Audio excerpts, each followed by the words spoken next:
Kung sirang ganito, ito kukunin natin. Wait lang mga idol, kunin natin. Yan, sira na idol, sira. So yan. So yan mga idol. Yan mga idol, meron tayong nakuha dito sa luma nating ano no. Luma nating ganito rin. So ito ipapalit natin, yan. So kita mo mga idol, ito sira na pala. Yan, sira na pala. Yan oh, napunit yung pinakagitna niya, no? Humiwalay na ito, tingnan mo, hindi.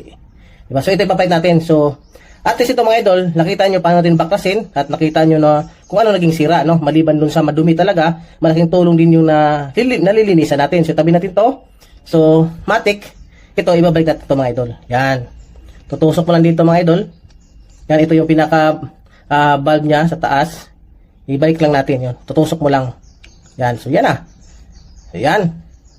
Yan ang mga idol oh. So ito yung luma, no? Buti may natago tayo. Kaya kayo mga idol, yung mga pel bulb yung mga luma, ay tabi nyo lang, no? Kasi makuhaan nyo pa yan ng mga spare, no? Nasa loob, no?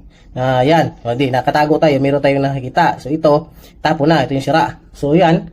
Din, balik natin tong pinakano niya. Ito, malinis na naman. Bulb niya. Yan. Gano'n lang. O yan. So, yan. Okay na mga idol.